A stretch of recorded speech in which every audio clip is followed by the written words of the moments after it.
Welcome to the Inspiration North podcast, inspiring stories from inspirational people and how they found their passion, their true north. I'm James Eves. And I'm Michelle Minikin, and this is the Inspiration North podcast.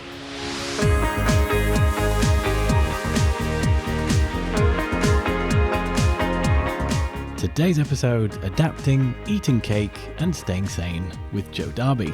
We talk about what happens when you lose all your business in a couple of days, how the whole world suddenly has to speak and lead through the screen, and how the world needs more human connection, so don't be a robot. This is the second time we've done a podcast with Jo. We thought we would catch up to see how she is getting on. Jo is an expert in effective communication and public speaking, transforming teams and leaders into confident, authentic, inspiring communicators. Prior to establishing Voice in the Room, she spent 10 years practicing as a family and employment law barrister at Trinity Chambers in Newcastle. Before joining the bar, she was a professional theatre director working for national and international companies from Bristol Old Vic to ATYP Sydney, Australia. Highly experienced at helping others confidently craft their message and create powerful delivery that can connect with any audience, Jo believes we all have the potential to speak with impact when it matters most. Voice in the Room works with a diverse range of clients in the private and public sector. So we're joined again by Jo. Now we recorded, when was the last podcast, Jo? It was number 6. So that was December of 2018 we recorded that, which is, to think that's 18 months almost ago is crackers. But, so what I was going to say is, if you want to hear more of Jo's story, you can go back to podcast 6. So we're kind of doing a recap, aren't we? We're coming back to where we are now and what's happened since we spoke to you last. Jo Darby revisited. A lot has happened. Huge amounts of things have happened on the business front and, frankly, in terms of the whole world, because at the moment we're all living with the coronavirus and in lockdown, so we're all staying at home and doing our bit and working through the screen or juggling homeschooling and charging around the garden and all those kind of things that we're trying to do to stay sane and keep our businesses going and support our families and each other, and that's definitely what's going on in my house at the moment anyway. So you were having a bit of a chat before that business has been fairly good the last year, would you say, since we last spoke? Yeah, I've had a fantastic year. It's been brilliant. Things have really stepped up a gear, and I've been doing a lot more delivery in-house with companies in-house, which is fantastic, which is what I really love doing, helping people to improve their communicating, improve their public speaking. And I've worked with some brilliant people, and I've been all over the place. I've been down to Eastbourne, which is a long way. Eastbourne is miles away, a really long way away. Like, it's about as far as you could go. And I've been working with the fantastic NHS. That was actually down in Eastbourne, but all over the place, which has been fantastic. So things have been full steam ahead and full on until about 2 weeks into March, when the world spectacularly imploded. And I described it to somebody the other day as a bit like having your business chopped off at the knees. That's what it certainly felt like, because all the work I do is in person, in the room with people, hence the name, Voice in the Room. In the room, yes. In the room with people and face to face. And suddenly we can't do that at the moment. It's not possible. In fact, when the news was coming through, I was in the training room with the NHS at the time, and I always have this little chat at the start when we're all getting to know each other first thing in the morning about expectations for the day. And one of those things is, if you need to deal with emergency calls or anything crisis work related, totally fine. Just obviously pop out the room rather than having phones bonging, the usual deal. And I can sense that everybody's phones are just going nuts, and you could see them, and you could sort of see people feeling a bit twitchy. And I thought, I've never had that to this level in a group before. And in the end I said, okay, let's just all stop and have 5 minutes on our phones. And it was at that point that things were coming through, that the circumstances of where we all now are now and what we're experiencing was changing very dramatically. So literally within 2-3 days, all my group training that I had booked in essentially over the summer, which was a lot, got postponed till I don't know when. None of us know when.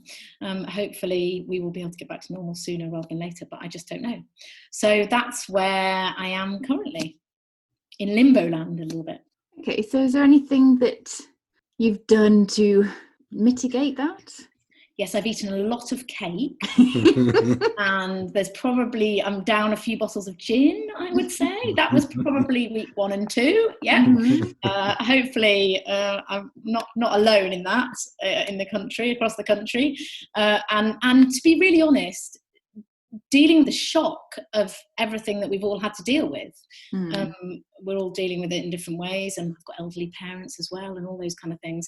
So actually I just spent the first couple of weeks sort of hunkering down really and thinking, okay, what are the priorities? And trying to focus on those.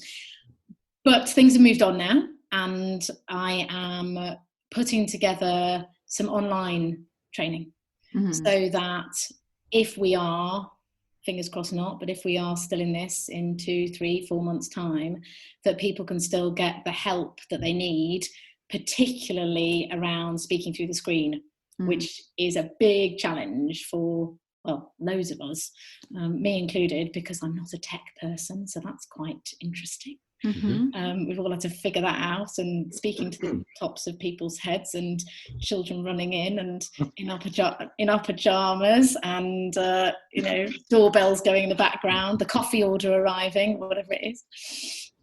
So yeah, I'm adjusting to that, and I'm working on that at the moment so that I can put out something that is valuable and useful and easy to access. Because there's a lot more to think about, isn't there? I'm just thinking this through. If you're in a meeting room with people that you're more or less familiar with, in terms of what you actually have to look at, you might be moving between your slides or no slides or some notes, and then just the faces in the room.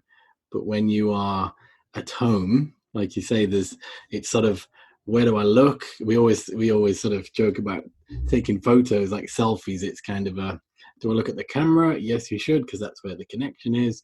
But then you've got people writing messages in the chat, so there's questions, the photos are changing, there's notifications coming up of emails if you've not turned them off.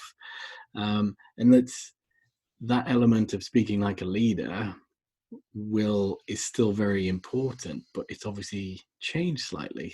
So people might not be as comfortable with this kind of new world, but still having to provide some kind of leadership or direction to a team, colleagues, family members, whatever it might be. So, participating in all the online conferences that are happening as well. So yes, yeah, and it is a real challenge, because you are having to suddenly juggle lots of things. I think a lot of the things that as leaders, when we communicate, still hold true and are valid, but I think we have to focus in on them even more now. And that's a challenge, because you've got all these tech things going on as well. But I definitely still think the importance of clarity about what you want to get across, and that message and the action people you want them to take after the meeting, or after the keynote if you're doing a virtual conference, or after the webinar, whatever that is still really crucial. Being quite direct. If you've got to get through a screen and you've got people who are potentially distracted by emails and other things, children and other things coming through, the need to be direct has never been more important. But, and I think this is quite a big but, I still think it's really important to be warm and genuine and a human being, even more so when we're through a screen, because you're not in the room with people. And we need human connection now more than ever. And we are having to do it through a screen, so we've got to adapt it a little bit, but not forgetting that. So it sounds a bit like a dichotomy: be direct and clear, but be warm and a human, and those two things can't go together. But I think they can. I think you can make them go together. One really good question to ask people if you're in a meeting with them is, how do you feel? How do you feel about trying that new process? Or how do you feel your other meeting went this morning, Sandra, or whatever it is? Because you're reminding people to think about how they are as a human being, rather than just something logical or process driven or outcome driven, which can often be the focus of meetings. And I think even if you do, even if just at the start of a meeting, or indeed at the end of a meeting, you touch base with people on that human level as the leader, that's really important. And then at the end of that, share how you're feeling as well. Let everybody ideally go first. That's a good thing to do if you're a leader. Don't do your bit first, let them go first. But do join in with that as well. And I think that can help. It can, because we've all been on conference calls where however many people you might have on, not everybody turns their webcam on, whether I'm still in my pajamas, whether I've got the dog and the kids sat in the background. So you, as a speaker, you can't actually get the feedback from body language. How are people reacting? Reading the room is almost sort of impossible. Has everybody got me on silent and mute and just sort of, looking at their emails? Yeah, they're playing Solitaire, Pokemon Go or something. While they look like they're on the conference. Picking their nose and eating a croissant. Yeah. So there's a lot more. It's difficult as the speaker. You're not able to see what people are thinking from the body language, that visual that you would normally get in a room with people. Yeah, and you feel like you're speaking into this void, sort of out it goes. You send it out. Is anybody out there? And it can be a bit icky and horrible and weird because you don't get any feedback. You're not getting the feedback unless, if you do have people's pictures at the top of the screen in gallery view or however you want to do it, then sometimes you can see nodding and what have you. But bearing in mind you're perhaps juggling slides, you're juggling your own notes, you're thinking about what you want to say. You're not going to necessarily be able to tune into that really easily. I think something that's really important when you start your virtual communications, for whatever reason that might be, is to do a bit of expectation management and agreement management, which can sound a bit like, we're not children, we're not a school, but actually there's a lot of other stuff going on. And if you do that, then everybody knows where they are and then there's no confusion. And I think also in times when we're feeling quite unsettled and quite anxious and quite maybe nervous about, online meeting, hate them, don't know what's going to happen, having somebody say, okay, this is the plan, team, let's all make sure emails are off. Check. Have we all done that? Our phones off. Check. Let's all do that. Can everybody really make sure they're present now in this meeting? And you need to get people's attention, get them engaged, but then pretty crucially, you've got to hold their attention because it's very easy, as it is, our attention spans, even if we're in the room with people, can wander. But as you said, if they've got other things going on as well, screen-wise, that can really affect things. But I do think setting out those parameters at the start, really, for leaders who are leading board meetings or team meetings or any of those kind of things, it's probably something that we're doing anyway, a little bit of, if we're doing productive meetings and we've only got short periods of time and all that kind of stuff. We set out, this is what we're going to cover today, I'll invite questions, and off we go. And it's really just extending that principle to cover the whole new world with the tech and all the other things as well. Excellent. I've heard so many stories recently of managers coming out and having sort of more coffee mornings. So let's not talk about work. Let's just check in with everybody, just to check how they're doing and how they're managing. And I've heard it across loads of different sectors, loads of managers that people were surprised that even suggested that, because they previously had quite a formal relationship with, and they're all of a sudden showing they're actually human, which is brilliant. And just checking in with their staff. Yeah, definitely. Another really nice thing you can do as well is you can allow people to have that informal time through the screen before you then officially start the meeting or whatever it is. So have that time to do that chatting, catching up. if that works, as people join the meeting. Say you're going to open the meeting room 20 minutes earlier so people can have a catch up if they want to, particularly if people are in far-flung offices or who aren't necessarily. It also allows people who maybe are part of the same team, but maybe they have never met in person. So they get a chance to meet and do that thing and ask all those questions. Then as the leader of that meeting or the facilitator, you can bring things in, set those parameters. Okay, we've had our coffee and cake and whatever it is, our chat and our natter and our catch up. We're now going to go into the main business. And that's the point where you're going to do your being direct and being clear. So you can do the being warm piece, the human connection. Because I mean, all my work is, the human connection is so central to that, because that's the best way you will get buy-in, and that's the best way you will get people to listen and empathize, which obviously is another huge element. Harder to do through the screen because you don't have that body language, and the eye contact is much harder, but not impossible. Definitely not impossible. And voice comes into being really crucial then as well. So how should you speak through a screen? Without sort of stealing your new course away from you, what are the top tips? I think the most important thing is to not think, I'm in front of tech, it's a screen, I must become across as professional, I have to speak like a robot, I have to speak in quite a mechanical way, otherwise I won't be heard, I can't be seen, so I've got to speak like this, which is all just really weird. And also that element of, it's a screen, I'm the leader, I must use jargon, otherwise I won't hold attention, I won't come across as credible, and no one will listen. I think that is a big challenge to make sure we don't do that, because that's instantly how you do lose people. I saw a politician who will go unnamed on TV the other day, giving us an update about the situation that we're all in. And it felt really wooden. It felt very robotic.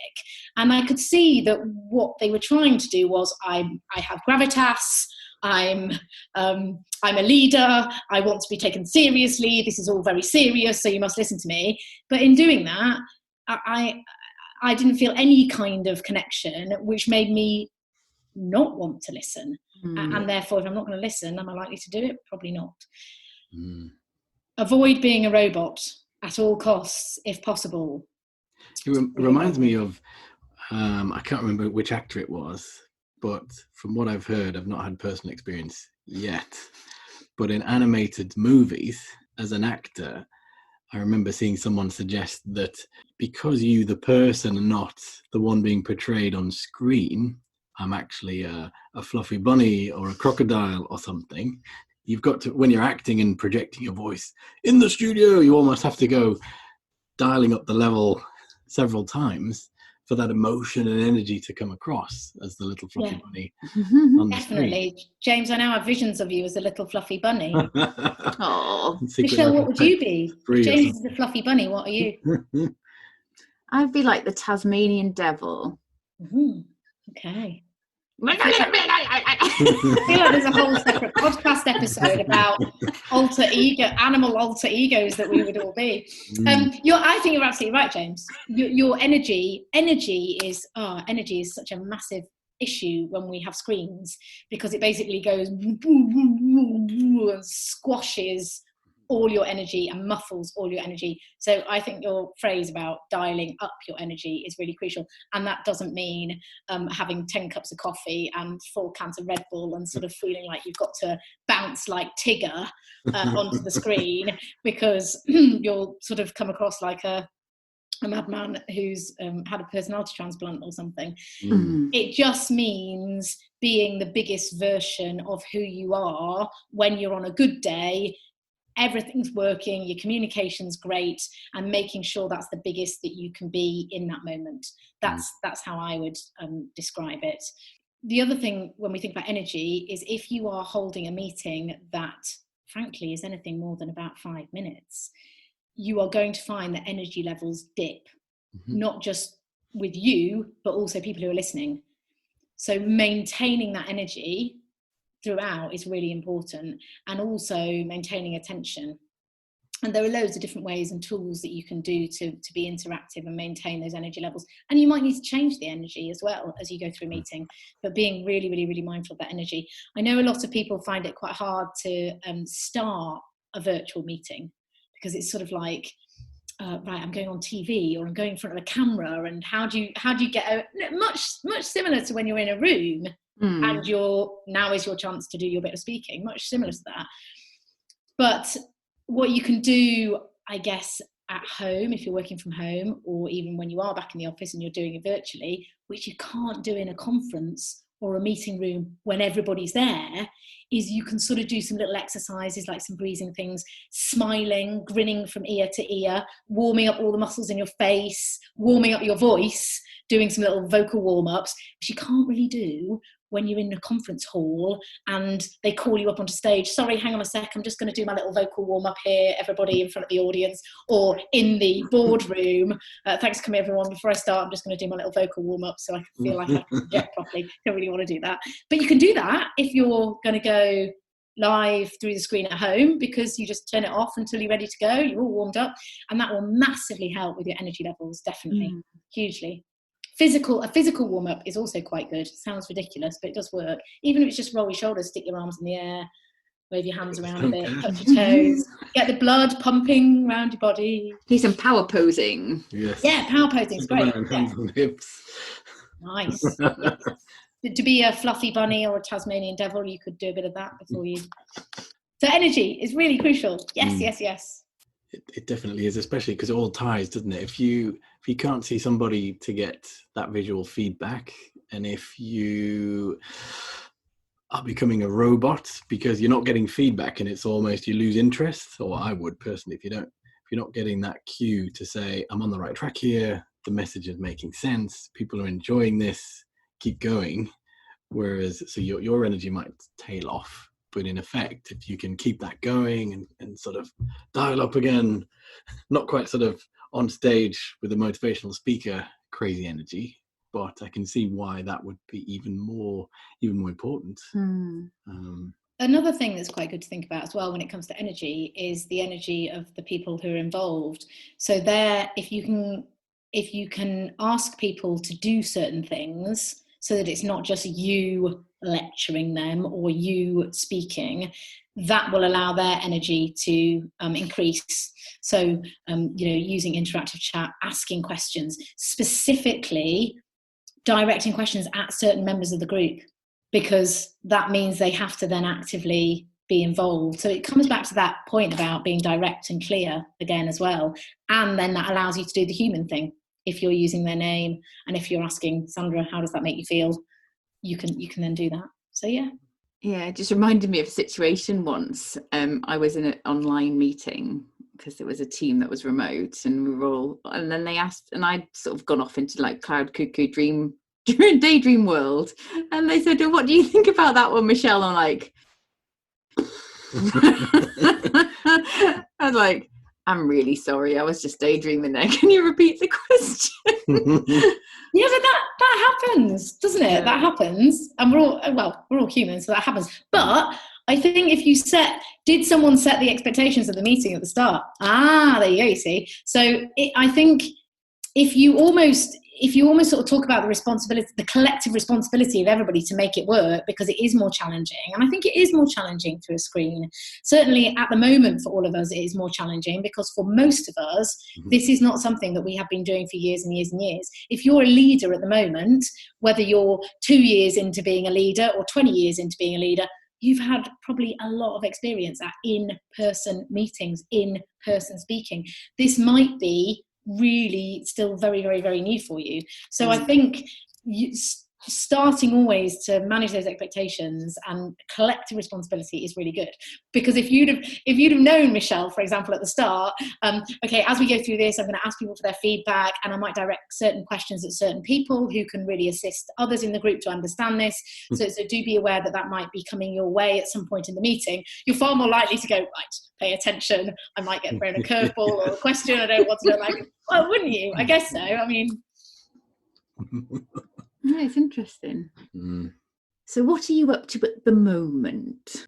So what I'm doing at the moment is I am designing some online interactive learning, which groups can take advantage of while we're in this lockdown phase, but also in the future.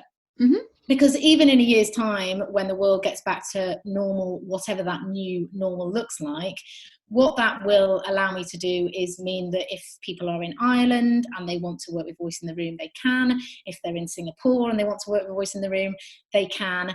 Or actually, even if they're in this country, but they just can't get the group together for a day or 2 days, they can still get supported and helped by us to learn how to speak through the screen and achieve some of those communication goals that they're perhaps not managing to do at the moment.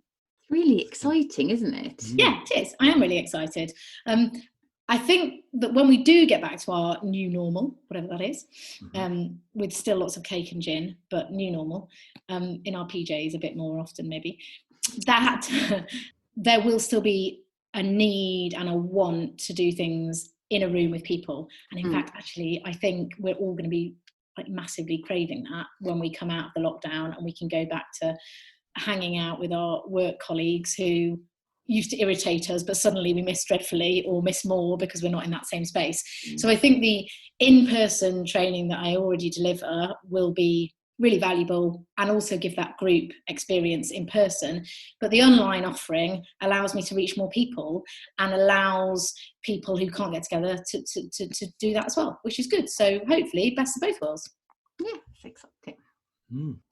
So how are you getting on a day-to-day basis? I know you're very sociable as a human and, you know, we're desperately missing our lunches with you.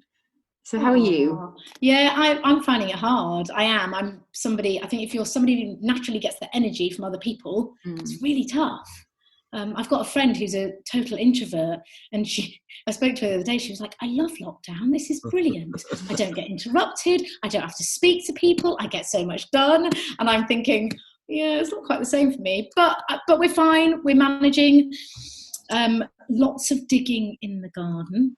Digging is good. I feel like I'm doing digging for the end of lockdown, and I've planted loads of stuff. So what have we planted? Runner beans.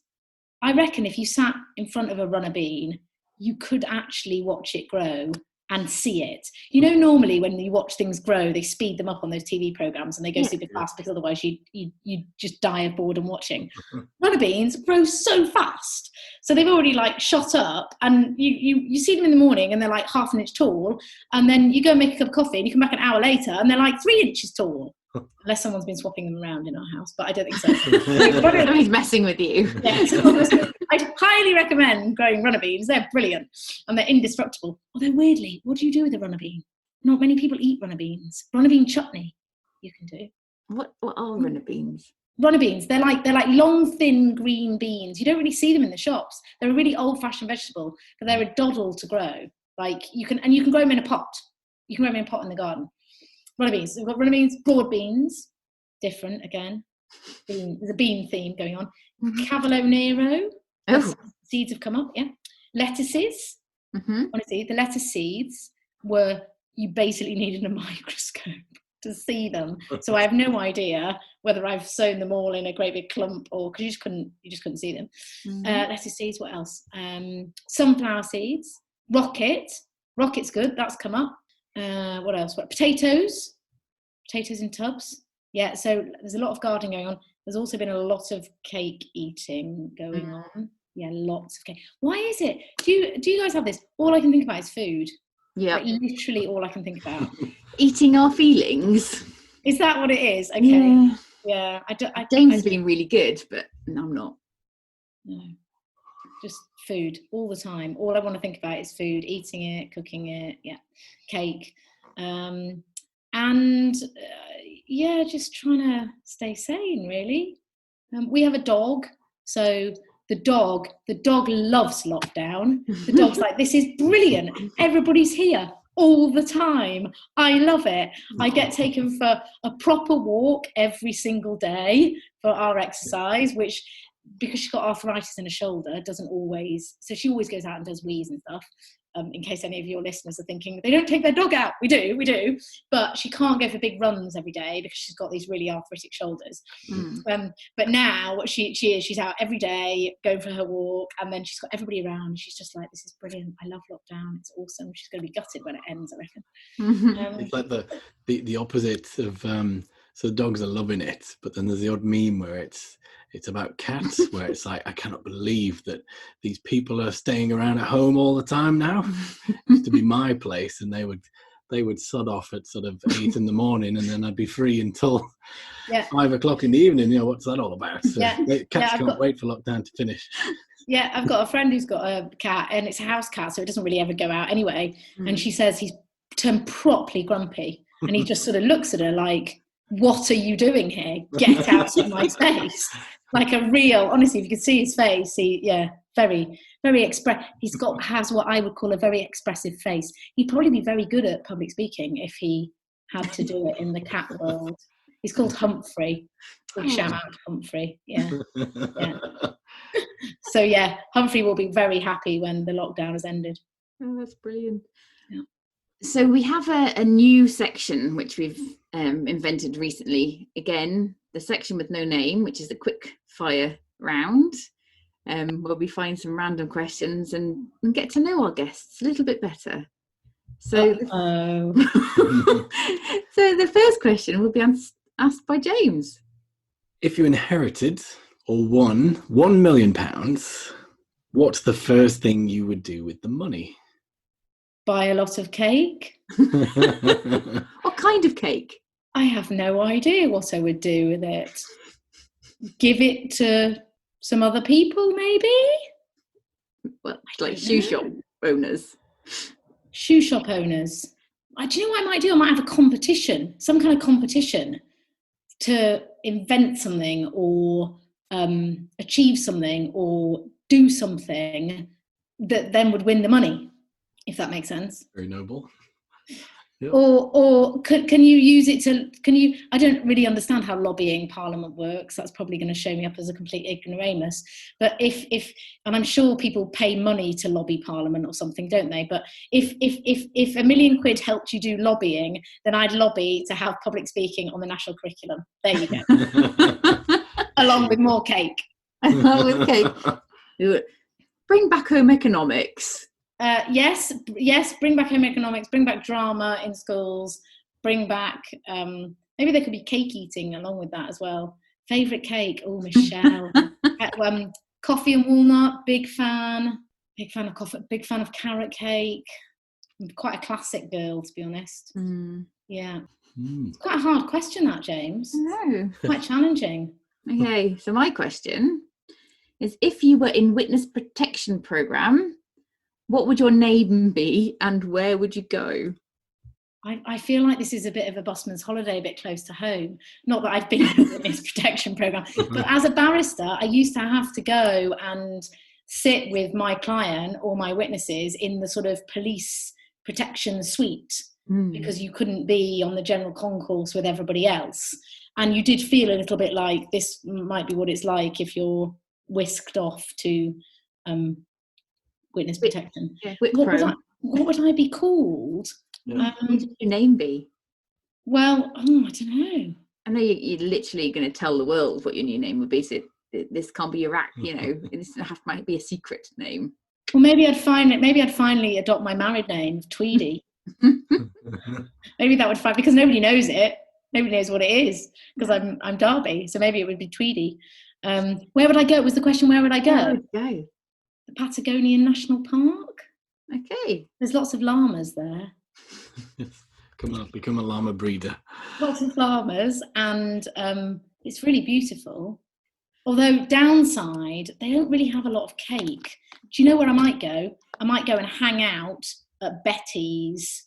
In Harrogate. Betty's cake places, not just Harrogate, other places as well. They might move me from one to the next. I could be Yorkshire vaguely then. Basically, I could be their new cake sampler. I think that might cause some problems though, because given I'm originally from Yorkshire, I don't know how much of a incognito disguise that would be, to be frank. Well, if they put me in one of those uniforms, they wear little hats and nets. little sort of white aprons and stuff. Maybe I could cut my hair really short and maybe they could just call me Tweedy and that would be it. Like, hey man, Cheryl. Oh yeah, only hers is spelt differently. Hers is with an Y, whereas mine is technically with an I-E. Oh, cute. There you go, you see. Yeah. Apparently related to cattle rustlers across the border from Northumberland in Scotland, Yeah, the River Tweed. The Tweedies of Rachlan. There you go. Yeah. Final question. It's like Mastermind, isn't it? Mm-hmm.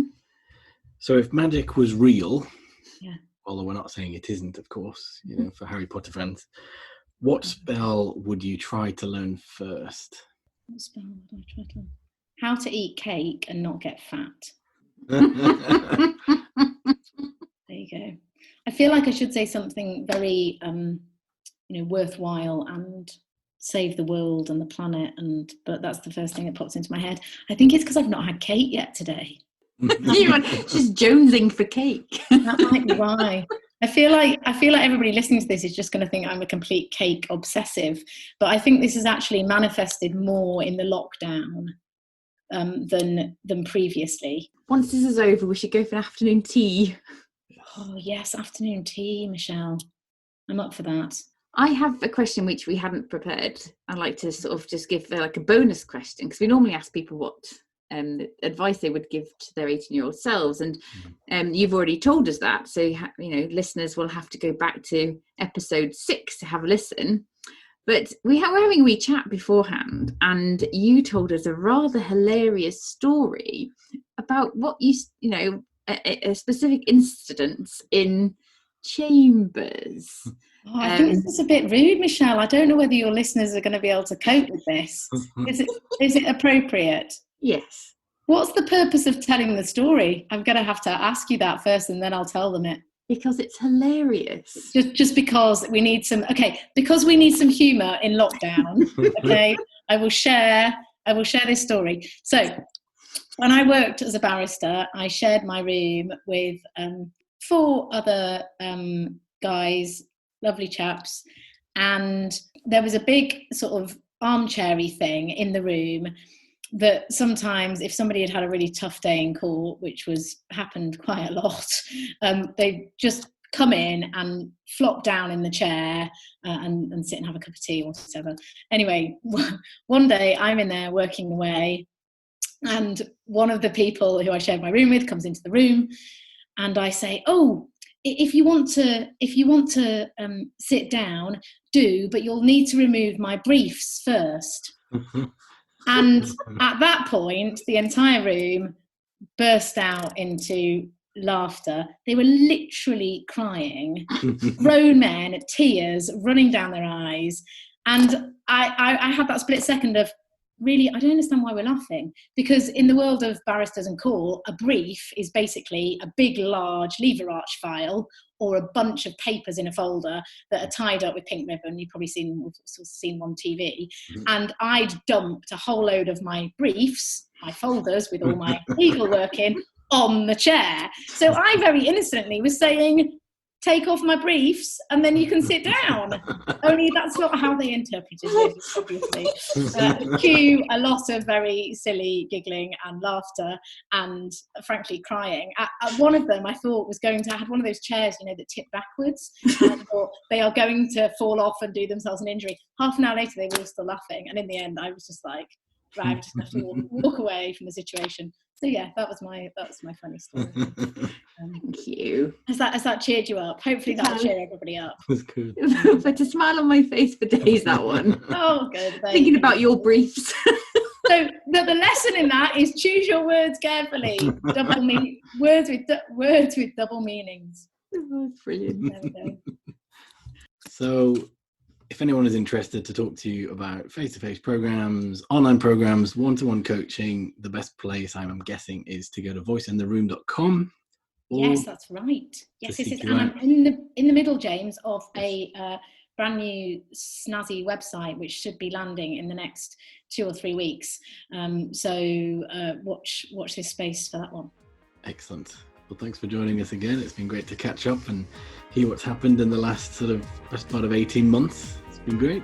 Yeah, thanks guys. Thanks everyone for listening. Check out all the show notes at inspirationnorth.com. Join us again for the next episode when we'll be chatting to another inspirational person. If you like this, subscribe and tell your friends. If you didn't like this, subscribe anyway and tell everybody.